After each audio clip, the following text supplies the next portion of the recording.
Oi, gente! E aí, como é que vocês estão? Finalmente chegamos no capítulo 7 de Romanos, nós estamos avançando.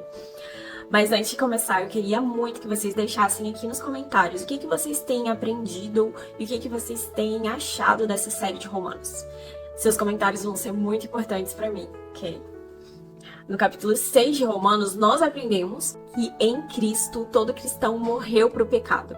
Mas no capítulo 7, nós vamos aprender que essa morte não é só para o pecado, mas também é para a lei. Nós somos libertos do poder da lei. Só que talvez hoje vocês não consigam nem ao menos entender ou perceber esse poder da lei em suas vidas. Quando fala lei mosaica, parece algo tão distante da gente. Nem parece que impacta de alguma forma na nossa vida. Mas sem perceber, todos nós lidamos com ela.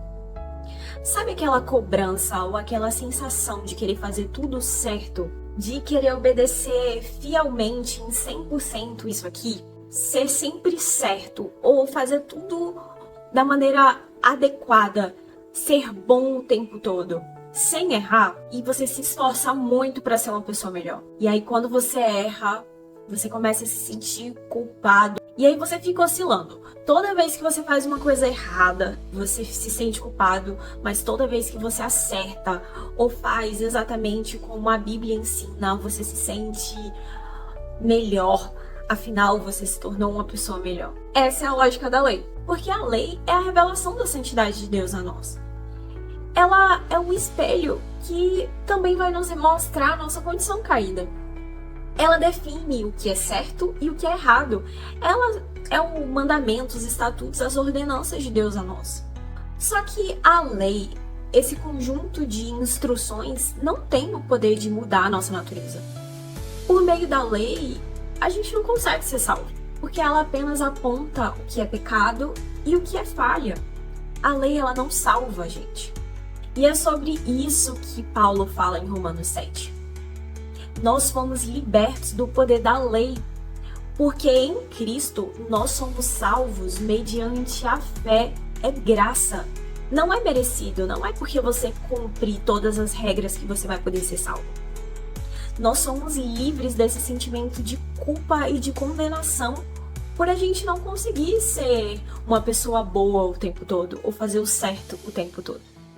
Só que tem duas maneiras erradas de lidar com a lei, com essas instruções dadas por Deus.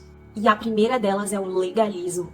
Pessoas legalistas acham que podem ser salvas pelo cumprimento da lei. Elas enchem o peito, batem no peito e dizem assim: eu sou uma pessoa boa porque eu faço tudo certo. Eles são os famosos religiosos. Só que eles sabem que eles não conseguem viver e cumprir exatamente a lei o tempo todo. Então eles colocam uma máscara de santidade para todo mundo eles sejam conhecidos como santos. Só que no fundo eles sabem que eles não são. E mais, essas pessoas geralmente impõem julgos muito pesados, cargas muito pesadas nas outras pessoas, dizendo que as outras pessoas são erradas, que elas deveriam fazer isso e aquilo outro, porque eu sou santo. Só que elas impõem essa carga pesada nos outros, sabendo que elas mesmas não conseguem levar. Só que sobre esse tipo de pessoa, Jesus falou o seguinte: ai de vocês, mestres da lei e fariseus hipócritas, vocês são como sepulcros caiados, bonitos por fora, mas por dentro estão cheios de ossos e de todo tipo de imundícia. Assim são vocês, por fora parecem justos ao povo, mas por dentro estão cheios de hipocrisia e maldade. Essa é a primeira forma de lidar com a lei. Achar que por você mesmo, você consegue cumprir todas as exigências da lei. E por isso você consegue ser santo, você consegue ser salvo. Porque você consegue, por seu mérito. Só que aí existe o outro lado, o outro extremo, que são os libertinos. Pessoas assim são totalmente inimigas da lei. Acham que a lei é uma vilã, que a gente não precisa viver por instruções, por regras, por instruções. A gente precisa rejeitar os mandamentos de Deus. Afinal, Deus nos salva. Então, para que a gente precisa cumprir todas as exigências da lei? Por que a gente precisa obedecer a todos os mandamentos? Se Deus já salvou e é por graça. Se já foi resolvido, para que então obedecer? Essas pessoas enxergam a graça como uma liberação para pecar.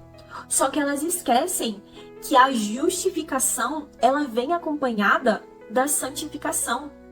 Você é justificado sim pela fé por graça, não é por mérito próprio. Mas uma vida de alguém que foi salvo, ela também gera frutos de santidade. É necessário santificação.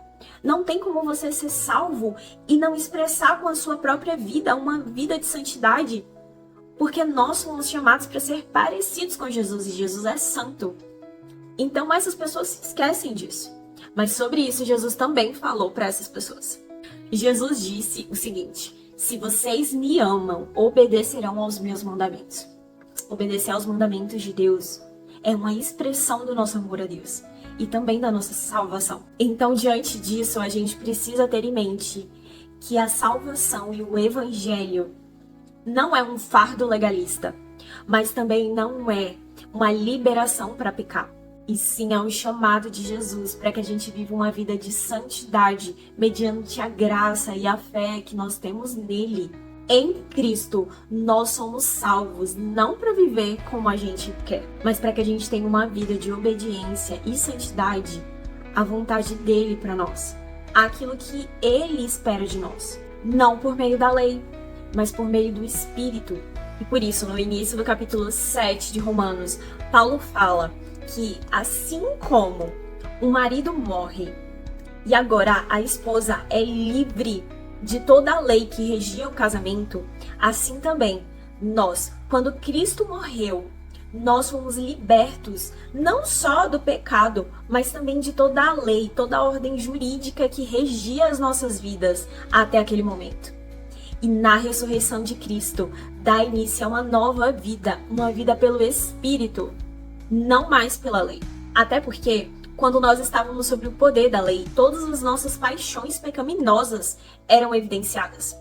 Pensa comigo, se eu digo pra você, você não pode comer chocolate. O que você acabou de pensar? Provavelmente em algo de chocolate. Se você, por um acaso, estava com desejo de comer chocolate, provavelmente o fato de eu dizer que você não pode comer chocolate vai intensificar o seu desejo por comer algo de chocolate. É mais ou menos isso que a lei faz conosco. E é sobre isso que Paulo fala no versículos 5 e 6. Diz o seguinte: pois quando éramos controlados pela carne, as paixões pecaminosas despertadas pela lei atuavam em nosso corpo, de forma que dávamos frutos para a morte. Mas agora, morrendo para aquilo que antes nos prendia, fomos libertados da lei, para que sirvamos conforme o nosso novo modo do Espírito, e não segundo a velha forma da lei escrita. A nossa carne, ela tem uma tendência natural para o pecado. E a lei evidencia isso, porque ela é como um espelho que mostra a nossa condição caída. Mas, pela morte e ressurreição de Cristo, isso dá início a uma nova vida. Uma vida não mais regida pela carne ou pela lei, mas uma vida regida pelo Espírito. Mas aí, diante disso, você pode até chegar e pensar: ok, Isa, então a lei é danosa para nós. A gente deveria rejeitar essa parte da Bíblia, tirar todos os mandamentos, afinal, ela é muito danosa para nós. E para isso, Paulo respondeu de maneira nenhuma no versículo 7. Porque nós precisamos sim da lei. Ela nos mostra a nossa condição caída. Ela nos faz perceber a nossa necessidade de salvação. Sem a lei, a gente não conseguiria perceber que nós precisaríamos da salvação de Jesus. E também sem a lei, a gente não iria saber o que é pecado. A lei mostra tanto o que é pecado quanto revela a nossa condição caída. Só que o problema não tá na lei, tá no pecado. Paulo afirma no versículo 12 que de fato a lei é santa e o mandamento é santo, justo e bom. O problema não tá na lei. Os mandamentos são a revelação da santidade de Deus a nós. É a maneira que Deus escolheu para revelar parte da santidade dele a nós e nos mostrar qual caminho seguir, qual vereda seguir, para que nós possamos parecer com Cristo. Os mandamentos são santos, justos e bons para nós. O problema está na nossa natureza caída. E sobre essa natureza pecaminosa, Paulo fala nos versículos 18 e 19 o seguinte: sei que nada de bom habita em mim, isso é, em minha carne, porque tenho o desejo de fazer o que é bom, mas não consigo realizá-lo. Pois o que faço não é o bem que desejo, mas o mal que eu não quero fazer. esse eu continuo fazendo. Esses versículos, eles expressam bem a nossa natureza pecaminosa, porque a gente anseia em fazer o bem, mas a gente não consegue. A nossa carne, ela deseja ardentemente o que é mal, o que é pecado, o que não agrada a Deus. Mesmo que a todo instante a gente queira agradar a Deus, queira viver uma vida de santidade, queira fazer o que é certo, queira obedecer aos mandamentos, o nosso corpo caído, a nossa condição caída, a nossa natureza, ela é atraída para tudo aquilo que desagrada a Deus, para tudo aquilo que é pecado. E a gente vive nesse conflito o tempo todo. Até que Paulo chega a dizer o seguinte no versículo 24: miserável homem que eu sou, quem me libertará do corpo sujeito a essa morte? Esse conflito que é tão grande e intenso não é somente de Paulo, mas de todo cristão que deseja ter uma vida de santidade, deseja agradar a Deus. Todo cristão em algum momento da sua caminhada vai se deparar com essa angústia. Esse é o conflito entre a carne e o espírito que nós vamos falar mais adiante. Mas graças a Deus pelo nosso Senhor Jesus Cristo, como diz Paulo no último versículo do capítulo 7. Somente a morte poderia encerrar um ciclo para dar início a uma nova vida no Espírito. E foi isso que aconteceu na morte e ressurreição de Jesus. E nós, juntamente com Cristo, que morremos e ressuscitamos com Ele, agora temos acesso a uma nova vida, uma vida no Espírito. E é sobre essa nova vida que nós vamos falar no capítulo 8. E agora já não há mais condenação para os que estão em Cristo Jesus, porque Jesus se entregou por nós e cumpriu todas as exigências da lei. E como diz no versículo 4, a fim de que as justas exigências da lei fossem plenamente satisfeitas em nós, que não vivemos segundo a carne, mas segundo o Espírito. Ter uma vida pelo Espírito é permitir que o Espírito Santo nos conduza e nos molde para que a gente se torne parecido com Cristo por meio da regeneração e do novo nascimento. O Espírito Santo comunica ao nosso próprio espírito e nos conduz nesse processo de santificação. E a partir do versículo 5 de Romanos 8, Paulo vai trazer duas maneiras de viver. Uma vida pela carne e uma vida pelo espírito. É como se tivessem duas forças ou mentalidades dentro de nós que lutam, que estão em conflito o tempo todo. A carne, ela vai se voltar e vai ser atraída para tudo aquilo que é natural e para tudo aquilo que desagrada a Deus, para tudo aquilo que é pecado. Enquanto o espírito, ele vai nos atrair para tudo aquilo que agrada a Deus, para ter uma vida de santidade, para tudo aquilo que é santo, justo e bom, em obediência aos mandamentos de Deus. E cada uma dessas forças ou mentalidades vão gerar frutos diferentes. A carne, ela gera frutos para a morte, para tudo aquilo que é inimigo de Deus. Mas o Espírito gera vida e paz a nós. Se somos cristãos, nascidos de novo, precisamos ter uma vida voltada ao Espírito e não à carne. Porque o Espírito Santo, ele habita em nós e ele nos conduz a essa vida no Espírito. Como também o Espírito Santo nos garante que podemos ter a vida de Deus em nós de novo. Podemos ter esse livre acesso para nos relacionarmos com Deus novamente. E como diz nos versículos 15 e 16, é por meio desse mesmo Espírito que agora nós somos adotados por Deus e agora podemos clamar Abba Pai. E é esse Espírito que testifica ao nosso Espírito que nós somos filhos de Deus. E se somos filhos, agora também somos co-herdeiros, herdeiros da mesma herança com Cristo. Que privilégio! Porque não apenas fomos libertos da escravidão do pecado, mas agora nós somos salvos e mais que isso, filhos de Deus.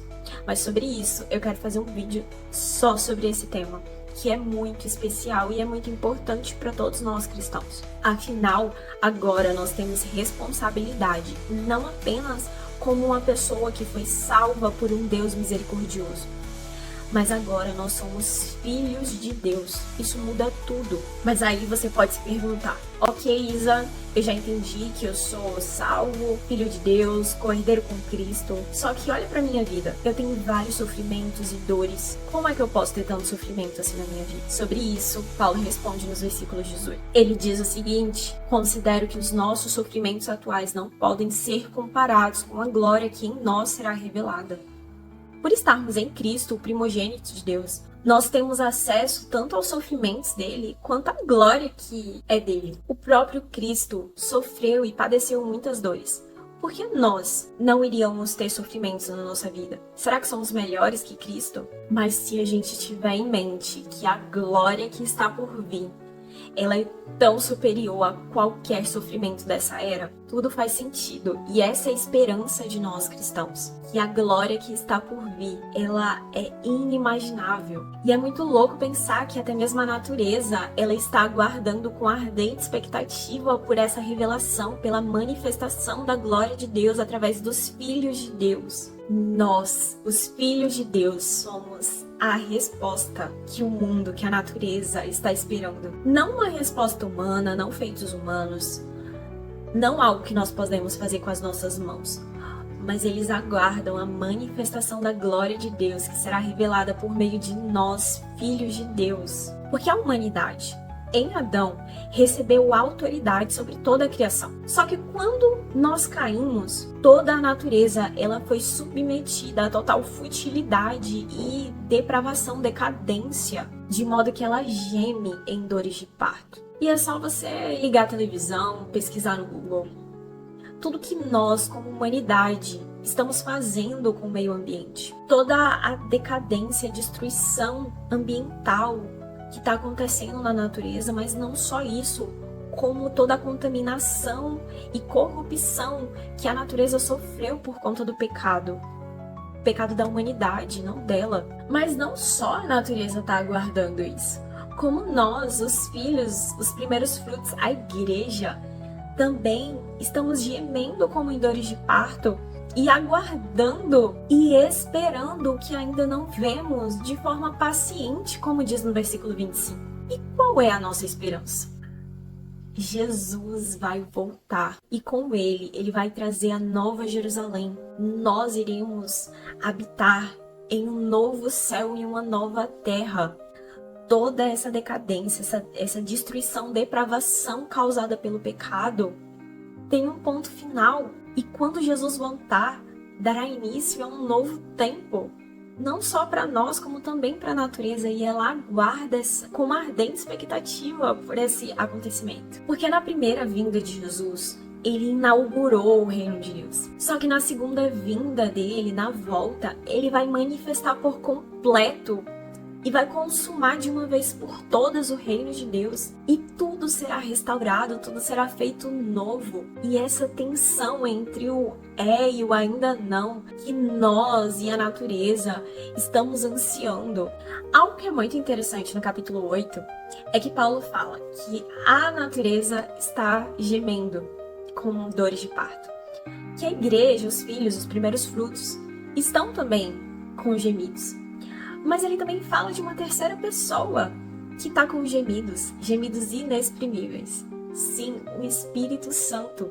Existe uma sinfonia que aguarda, que clama, que anseia fortemente por essa manifestação da glória. E o Espírito Santo, o próprio Deus, se faz participante desse gemido, desse anseio, desse forte anseio. Só que ele se faz participante intercedendo por nós, para que nós, em nossas fraquezas, possamos completar a nossa carreira, para que possamos obedecer e ser fiéis até o fim.